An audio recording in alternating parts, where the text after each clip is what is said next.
하나님 아버지, 이제는 저희가 하나님의 말씀을 들어야 할 시간입니다.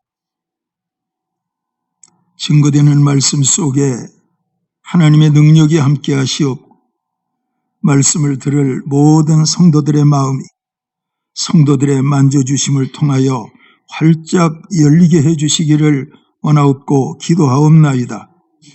은혜로운 말씀 마음 깊이 심겨지게 하시고 살아 움직이는 말씀, 자라서 가지를 내고 열매 맺는 그런 말씀 되게 해주시기를 구하옵나이다. 모든 것을 구할 때 예수님의 이름으로 기도드리옵나이다. 아멘. 정탐꾼들의 보고를 들은 여호수아는 마음 가운데 담대함이 생겼습니다. 정탐꾼들의 보고는 간단했습니다. 여리고성 사람들이 두려워 떨고 있다는 것입니다. 두려워 떨고 있다. 이것은 심리전에서 이미 여호수아가 이겼다는 것을 말씀하고 있는 것입니다. 여호수아는 하룻밤 자고 아침에 일찍 일어나서 그 백성들을 깨우고 그들과 함께 요단가에까지 이르렀습니다. 그곳에 이르러 당장 요단강을 걷는 게 아니고 사흘 동안을 요단강가에 머물게 됩니다. 여호수아는 유사들에게 말했고 백성들에게 직접 말하기도 하면서 세 가지를 명령했는데 그 중에 한 가지는 하나님의 언약궤를 맨 제사장들이 앞장서서 가게 되면 모든 백성들은 2000규빗을 떨어진 거리에서 뒤를 따르라 명령했습니다. 2000규빗의 거리는 1규빗이 45cm 되는 길입니다. 2000규빗이니까 900m 정도 거리를 두고 법궤를 맨 제사장들을 따라가라는 것입니다. 두 번째 여호수아의 명령은 내일 하나님께서 이스라엘 진 가운데 임하실 것인데 너희는 성결하게 하라. 성결하게 하라. 몸을 성결하게 하고 마음을 성결하게 하라 명령했습니다. 세 번째 명령은 무엇이냐? 법궤를 맨 제사장들의 발이 요단물에 들어서면 요단강이 갈라질 것이다. 세 가지를 말씀했습니다. 첫째는 법궤를 맨 제사장을 따라가라. 두 번째는 하나님의 기적이 나타날 것이니까 성결하게 하라. 세 번째는 발을 들여놓는 순간 요단강은 갈라질 것이다 말씀했습니다. 여호수아가 이렇게 말하는 것은 성령의 감동을 따라 말한 것입니다. 왜냐? 그는 성령에 감동된 사람이기 때문입니다. 모든 백성들이 일치한 마음으로 순종했고 언약궤를 맨 제사장들도 여호수아의 말에 순종하였더니 순종을 통해서 요단강은 갈라지게 되고 그 요단강을 마른 땅으로 건너는 놀라운 기적이 일어났던 것 본문은 우리들에게 말씀하고 있습니다. 여러분들이 이 말씀을 통해서 잊지 말아야 될 것은 모든 기적은 문제가 있기 때문에 기적이 일어났다 그겁니다. 문제가 없으면 기적도 없는 거예요. 문제가 있기 때문에 기적이 일어난 거예요. 홍해라는 문제가 있기 때문에 홍해를 가르는 기적이 있고 마라의 쓴물이라는 문제가 있기 때문에 쓴물을 단물되게 하는 기적이 있고 애굽의 양식이 다 바닥나고 떨어졌기 때문에 하늘에서 만나가 내리는 기적이 있었던 거예요. 우리는 여러분 사자굴에서 다니엘이 사자에 물리지 않고 살아나왔던 기적 알고 있습니다. 사자굴에 던져지는 큰 문제가 있었기 때문에 사자굴의 기적도 있는 거예요. 사드락과 메삭과 아벳느고가 풀무불 가운데 던져졌는데 풀무불 속에서 타지 않고 살아남게 됩니다. 풀무불이 있었기 때문에 기적이 있는 겁니다. 만약 여러분들이 신앙생활하면서 하나님 나는 문제가 없기를 원해요. 내 가는 길이 꽃길이 되기를 원해요. 코스모스 활짝 핀 가을길이 되기를 원해요. 만약 그런 생각으로 하나님께 구한다고 하면 여러분, 우리에게는 기적 일어날 수 없습니다. 우리가 잘 알고 있는 예수님의 부활, 예수님의 부활은 예수님의 시신이 무덤 속에 들어가 있었기 때문에 부활도 일어난 거예요. 여러분들이 살아가면서 어떤 어려운 일을 만났을 때 그 문제를, 어려운 일들을 성경으로 풀 수 있는, 하나님의 믿음 안에서 볼 수 있는 눈이 여러분들에게 열리면 여러분들은 그렇구나, 이것이 요단강이구나, 이것이 만나의 기적의 상황이구나, 이것이 이런 것이구나, 저것이 저런 것이구나, 모든 걸 성경적 시각으로 본다면 문제는 기적의 자격 요건이 되는 것을 알게끔 되어질 것입니다. 만약 이것을 알지 못한다면 그런 사람들은 하나님의 기적을 맛볼 자격이 없는 겁니다. 문제가 있기 때문에 기적은 있는 겁니다. 삶의 문제를 성경의 시각으로 볼 수 있기를 바라고, 삶의 문제를 믿음의 눈으로 볼 수 있기를 바라고, 삶의 문제를 하나님의 시각으로 볼 수 있는 영적 눈이 여러분들에게 열리기를 주님의 이름으로 축원합니다. 여러분, 언약궤를 맨 제사장들이 요단강을 건널 때에 그 요단강이 갈라졌다 말씀하고 있는데, 언약궤는 여러분과 저에 있어서 무엇을 가리키고 있느냐, 오늘 이 말씀에 대해서 확실히 알고 돌아가시는 여러분들 되기를 축원합니다.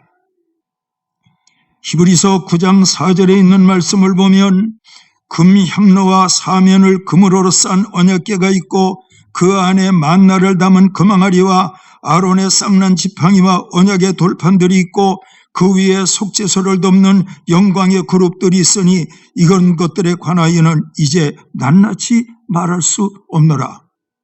언약궤, 증거궤, 법궤, 같은 궤지만 세 가지 이름으로 표현되고 있는데 본문에는 언약궤로 나와 있습니다. 언약궤 안에는 세 종류의 거룩한 물건들이 있었는데, 첫째는 뭐가 있었습니까? 모세의 두 돌판이 있었습니다. 두 돌판, 하나님께서 돌판을 만드신 거예요. 그 돌판에 친수로 글을 쓰신 것도 하나님이 쓰신 거예요. 그러므로 율법의 두 돌판은 증거의 돌인 거예요. 왜? 하나님이 친히 쓰셨으니까. 자, 애굽에서 가지고 온 양식이 다 떨어졌는데 모세가 하나님께 어떻게 합니까? 구했더니 하나님께서 만나를 내려주신 거예요. 그 만나를 모세가 만들었습니까? 아니잖아요.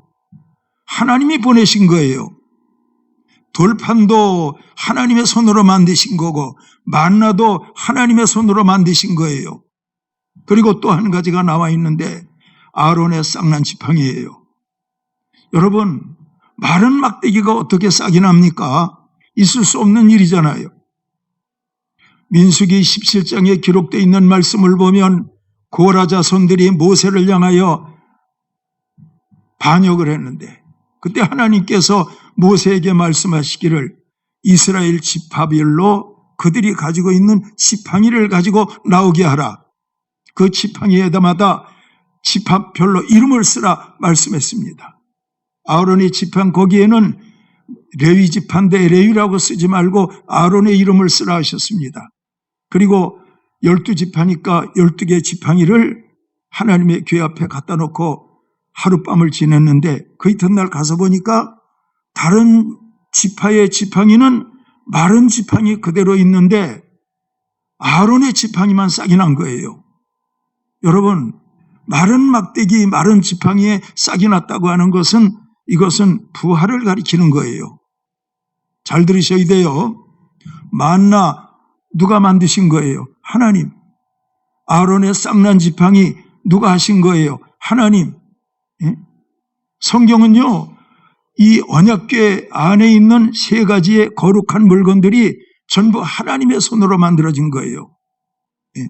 하나님의 손으로 만들어진 증거의 성물들이기 때문에 이 궤를 뭐라고 부르느냐? 증거궤라고 부르는 거예요. 세 가지가 하나님의 손으로 만들어진 거예요. 하나님의 손으로 만들어져서 그 하늘의 손으로 만들어진 그것들을 볼 때마다 아, 이건 하나님의 살아계심을 증거하는 거야. 그래서 이 증거물들을 그 안에 넣어두고 증거궤라 이렇게 부른 거예요.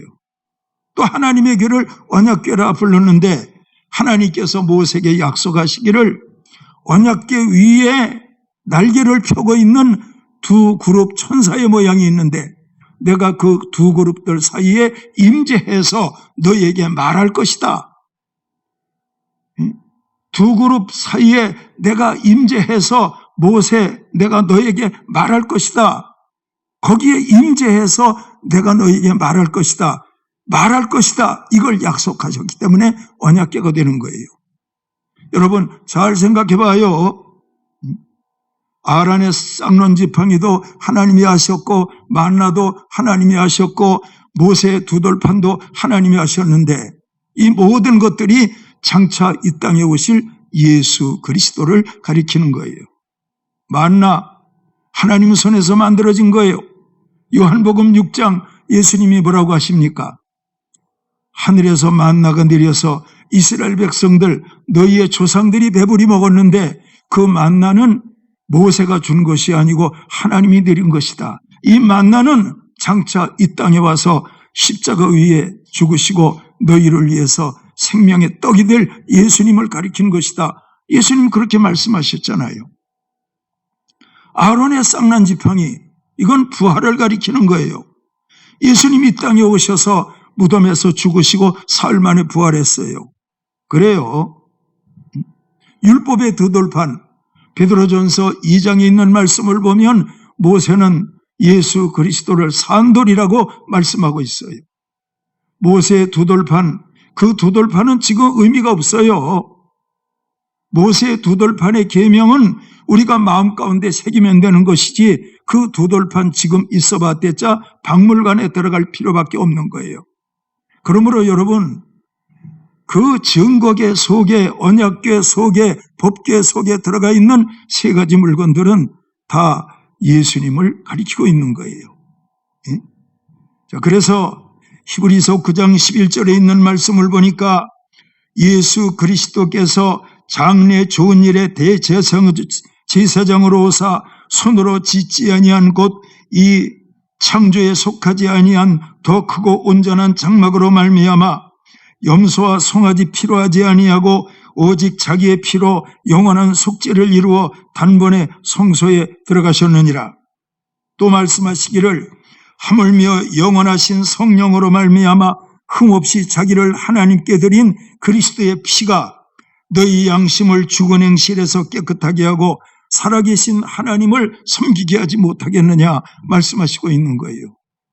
다시 말씀을 드리면 하나님이 성소를 지으라고 하실 때 지성소를 지으라고 하실 때 성소와 지성소 가운데 거룩한 기구들을 만들라고 할 때 이미 성령을 통해서 모세에게 보이신 거예요. 그 보이신 것은 영적으로 볼 때 장차 이 땅에 오실 예수 그리스도를 가리킨 거예요. 예수님이 오신 다음에는 예수님 안에 다 이루어진 거예요. 하나님의 궤 안에 들어있는 만나 예수님 안에서 이루어진 거예요. 모세의 두 돌판 율법을 완성하신 예수님을 통해 이루어진 거예요. 아론의 쌍난 지팡이 예수님의 부활을 통해 이루어진 거예요. 그러므로 여러분 이스라엘 백성들이 언약궤를 맨 제사장들이 요단강에 발을 딛고 들어갈 때 요단강이 갈라졌다 이 말씀을 보면서 여러분들이 느낄 수 있는 것은 아 그렇구나. 구약 성경에 나와 있는 모든 것은 장차 예수님을 통해 이루어질 것을 말씀하셨기 때문에 여러분과 저가 죽음의 요단강을 건너갈 때 모세 시대에 가졌던 궤를 짊어지고 죽음의 요단강을 건너가는 게 아니에요.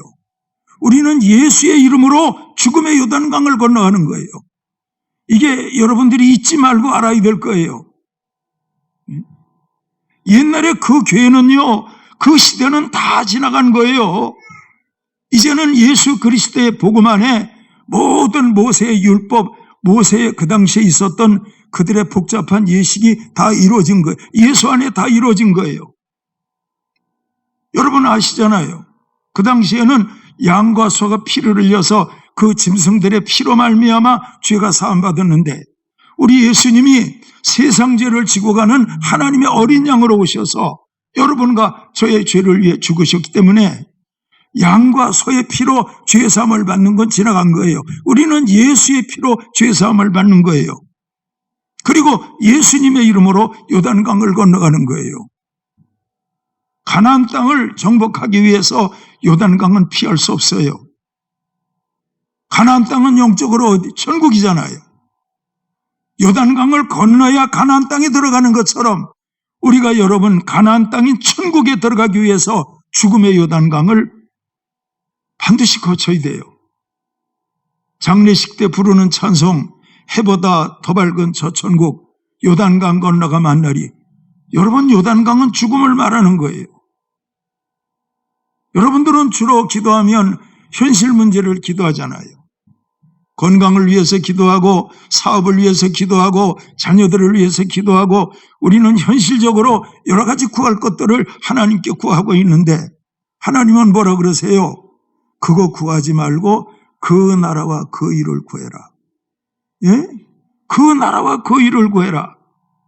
먼저 천국 갈 수 있는 하늘의 시민권을 따놓고 그 다음에 너희 구할 것을 구해라. 하나님 그건 말씀하시는 거 아닙니까? 근데 우리는 어떻게 구합니까? 거꾸로 구하잖아요. 현실의 것 다 구하고 그런 것들은 나중에 부수적으로 구할 때가 많은데 성경을 잘 읽어보면 분명히 사실을 말씀하고 있어요. 그 나라와 그 일을 구해라. 세상 사는 동안은 잠깐이다. 다 지나간다. 천국에서는 영원하다. 죄 문제 해결받지 못하면 지옥에서 영원할 것이고 죄 사함 받아서 그 이름이 생명책에 기록됐으면 천국에서 영원할 것이니까 하나님이 구하는 것부터 생각하라 그럽니다.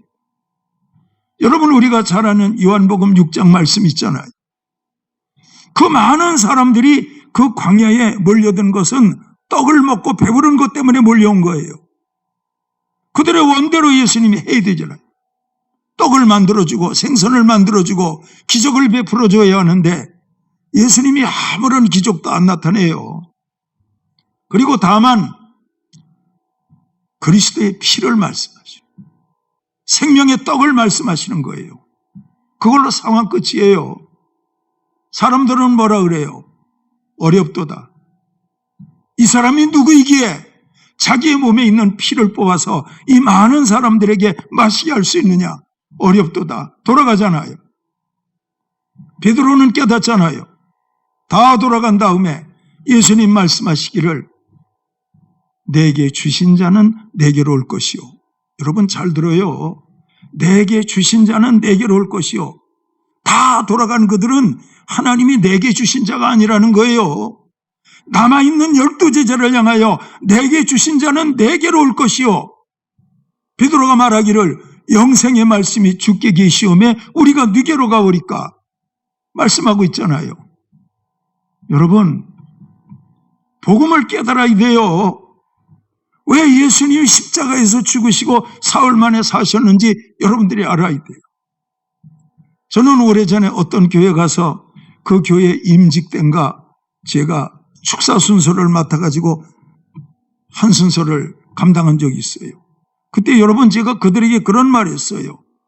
여러분 예수님이 이 땅에 오신 것, 예수님이 십자가에 죽으시고 사흘 만에 사신 것, 여러분들의 자녀들을 서울대학 보내기 위해서 십자가 지고 죽으신 거 아니다. 여러분들의 자녀들을 취업하기 위해서 십자가에 죽으시고 사흘 만에 부활하신 것 아니다. 이 세상에서 우리가 육신적으로 볼 때 이런 일도 잘 되고 저런 일도 잘 되는 거 그거 다 있을 수 있는 일이다.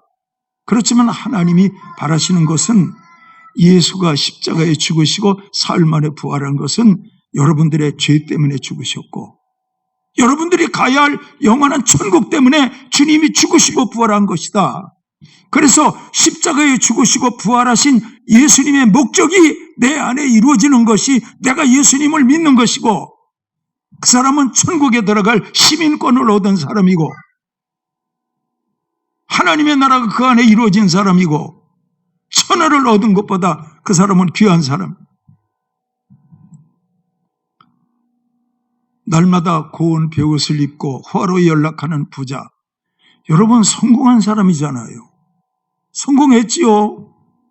날마다 화로 연락하니까 부자의 대문에서 떨어지는 음식 부스러기 먹고 살았던 가난한 나사로는 뭐예요? 그 사람은 성공한 사람입니까?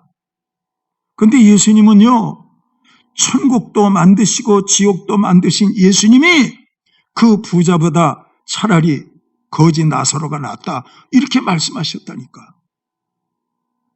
근데 여러분, 마귀는요 항상 여러분과 저를 향해서 시험하기를 땅의 것부터 구해, 땅의 것, 이건 눈에 보이는 현실이 중요하다니까, 그리고 나중에 죽어서 천국 가면 될 거 아니야, 이렇게 말한다니까요.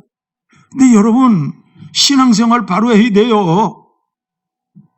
제가 그 임직 예배 가서 축사하면서 여러분, 예수님이 온 것은 여러분들 자녀들 취업 때문에 온 거 아니에요. 서울대학 보내기 위해서 온 거 아니에요. 여러분들의 영혼 때문에 왔어요. 그랬더니 그 교인 가운데 어떤 분이 참 좋은 말씀이다, 맞다, 우리는 다 현실의 걸 구하고 있는데 예수님은 하늘의 걸 말씀하시잖아요. 여러분, 성경을 읽으시면서 성경의 말씀을 들으면서 여호수아가 제사장 어깨에 언약궤를 매게 하고 요단강을 건너가서 그 언약궤가 지금이라도 있었으면 좋겠어. 아니에요. 그게 아니라니까.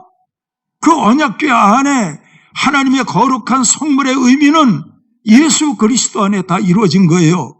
그래서 여러분과 저는 예수님의 이름으로 요단강을 건너가야 되는 거예요. 예수님의 이름으로 죽음을 통과해서 영원한 천국에 들어가는 거예요. 그리고 여러분, 그것이 이루어진 다음에 인생에 필요한 모든 것들은 따라오는 거예요. 본질의 것을 알고 예수 믿을 수 있는 여러분들이 되어야 해요. 여러분 보십시오. 법궤가 갈랐잖아요, 요단강을. 그러면 그 법궤를 보면서 예수 그리스도를 봐야 되잖아요. 모든 성경은 내게 대하여 기록했다. 모든 성경은 예수님이에요. 법궤, 언약궤, 증거궤를 보면서 우리가 예수님을 보면서 여호수아 때는 법궤가 대단한 능력을 발휘했지만 나는 이 시대에 예수 안에 이루어진 생명의 법궤, 그러므로 나는 예수 안에 있는 법궤, 그걸 보면서 나는 예수님의 이름 붙들고 나가면 법궤를 붙들고 나가는 것과 같다. 그런 관점에서 성경을 볼 수 있는 눈이 여러분들에게 열려야 돼요. 알겠습니까? 여러분, 제가 여러분들 듣기 좋으라고 백수하십시오, 건강하십시오, 이런 설교한다 그래봐요. 여러분들 듣기 좋잖아요. 근데 잘 들어봐요. 제가 여러분들에게 백수하시라고 해서 백수 삽니까? 제가 여러분들에게 건강하십시오 그런다고 다 건강합니까? 장수하는 것도 하나님 뜻에 있는 거고 건강한 것도 하나님 뜻에 있는 거지.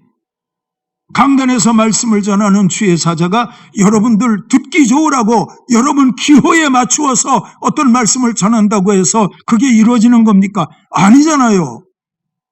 그래서 여러분, 강단에서는 항상 십자가를 전하고 부활을 전해야 돼요. 어떤 말씀을 전하든지 결론에 가서는 예수 십자가와 부활이 나와야 돼요. 요단강 건너지 못하면 가나안 땅 없는 거예요. 요단강 건너야 가나안 땅이 있는 거예요. 여러분, 우리가 요단강 건너기 위해서는 예수 그리스도의 이름이 필요하다니까. 예수 그리스도의 이름, 성령이요, 성령. 그 당시에는요 법궤를 따라갔어요. 예? 그 당시에는 그 법궤를 따라갔다니까. 900m 거리를 두고 법궤를 따라갔어요. 근데 이 시대에 예수 그리스도의 성령은 우리가 성령의 뒤를 따라가는 겁니까? 아니요. 성령은 여러분 마음 가운데 계시는 거예요. 자, 여러분 저를 따라해봐요. 그 시대에는 법궤를 따라갔지만 이 시대에는 성령을 따라가는 게 아니고 내 마음 가운데 성령이 계신다고 말이에요. 그래서 예수님이 환난을 당하나 담대하라. 내가 세상 끝날까지 너희와 항상 함께 있으리라. 성령으로 함께 계시는 거 아닙니까? 꼭 믿으시기를 바랍니다. 제가 여러분 경제의 복 받는 거 얘기할까요? 여러분 물질의 복 정말 받고 싶거들랑 주를 위해서 그 물질을 가지고 무엇을 해야 되겠다고 하는 확신 확실한 사명이 분명하면 하나님 사명 때문에 물질 주어요. 솔로몬 성전 건축하기 위해서 솔로몬에게 재물을 주었던 것처럼 우리가 주를 위해서 내 욕심이 아니고 내 야망이 아니고 내 성공이 아니고 정말 주님을 위해서 내가 이 물질 쓰겠습니다. 그러면 물질 준다니까. 성경이 그렇게 말하고 있으니까. 그래서 여러분, 성령 충만함은요, 우리의 모든 기도의 이유가 주님의 영광이요. 성령 충만하면 우리의 모든 기도가 주님의 영광이라니까. 하나님의 은혜가 소멸되면 주님의 영광은 상관없고 내가 잘 돼야 돼. 내가 자녀가 잘 되는 것도 이 아이들이 잘 돼야 내가 노년에 편안하게 살 수 있어. 모든 것이 자기 중심이에요. 성령 충만하면 예수님 중심이에요. 먹어도 예수님 중심이요. 마셔도 예수님 중심이요. 사는 것도 예수님이요. 죽는 것도 예수님이요. 그래서 사나 죽으나 우리가 주의 것이요. 그런 말씀도 있는 거예요. 자, 법궤가 요단강을 건너게 했어요. 근데 여호수아가 뭐라고 합니까? 내일 요단강이 갈라지는 기적이 있을 것인데 그 기적이 있을 때 하나님이 임재하시게 될 것이다. 하나님의 임재를 기다린다면 너희들은 성결하게 하라. 그거예요. 성결하게 하라. 이건 거룩하게 하라는 거예요. 부정을 멀리하라는 거예요. 예수 그리스도의 피로 사함을 받고 내 마음과 생각을 깨끗게 하라는 거예요. 그래야지만 요단강의 기적을 경험할 수 있는 자격이 갖추어지는 거예요. 세상 자격은요, 세상 자격은 재물이에요. 세상 자격은 이력이에요. 세상 자격은 학력이에요. 세상 자격은 재능이에요. 근데 하나님이 원하는 기적 여건의 자격은 성결함이라니까. 여러분, 예수 그리스도의 피로 늘 성결할 수 있는 여러분들이 되면 그 사람들에게는 항상 놀라운 기적이 일어날 수 있는 거예요. 법궤를 맨 제사장들이 요단강물에 들어갈 때 기적이 일어났다니까. 생각해봐요. 그 제사장들이 아이고 곡식 거둘 때가 돼서 요단강물이 강 언덕까지 차고 넘치는데 우리가 어떻게 여길 들어가요? 여호수아요, 우리가 여기에 어떻게 들어가요? 그랬더라면 기적은 안 나타났지. 그런데 발을 딛고 들어가니까 기적이 일어난 거예요. 저는 설교 서두에 그랬어요. 요단강 들어가야 기적이 있다. 풀무불 속에 던져 들어갈 때 기적이 있다. 사자굴 속에 들어갈 때 기적이 있다. 문제 있기에 기적이 있는 것이다. 이 말씀 드렸어요. 그러므로 문제가 없는 건 기적도 없는 거예요. 예수를 잘 믿기를 바랍니다. 저는 여러분들의 삶을 알지요. 어떤 분이 어려움 당하고 어떤 분이 질병 중에 힘들어하시고 제가 다 압니다. 근데 여러분, 그런 모든 어려운 문제들을 하나님께 구할 때 감사히 돼요. 왜? 하나님, 문제가 있기에 기적이 있다고 하시네요. 참 감사합니다. 내 문제의 쓴물이 기적으로 바뀌기를 원합니다. 그렇게 기도할 수 있어야 돼요. 여러분, 모든 말씀을 삶에 적용하지 못한다면 이 말씀은 의미가 없는 거예요. 삶에 적용할 때 이 말씀은 살아 움직이는 말씀이 될 수 있는 거예요. 알겠습니까? 말씀을 적용할 수 있는 지혜가 여러분들이 있기를 바라고요. 결론적으로 말씀드리면 법궤는 그리스도예요. 법궤는 성령이에요. 법궤는 예수님의 이름이에요. 그래서 그 예수님의 이름과 함께 세상 끝날까지 살아가는 거예요. 알겠습니까? 정리해서 말씀드리겠습니다. 문제 없이는 기적 없습니다. 오늘날의 법궤는 예수님의 이름입니다. 그 법궤는 우리 안에 계신 성령님입니다. 그래서 꺼져가는 등불처럼 우리의 등불이 꺼져가니 이렇게 말하면 안 돼. 여러분들은 등불을 내면에서 환히 밝히고 모든 문제의 요단강들을 통과해서 기도의 응답을 향해 나갈 수 있는 여러분들이 될 수 있어야 돼요. 여러분들을 축복합니다. 살아있는 생명의 말씀을 자기의 현실 가운데 적용시킬 수 있길 바라고, 그러므로 찬송가 288장에 있는 가사대로 이것은 나의 간증이요, 이것은 나의 찬송이요 할 수 있는 산신앙의 간증들이 기도의 응답을 통해서 여러분들에게도 나타날 수 있기를 주님의 이름으로 축원합니다. 기도하겠습니다.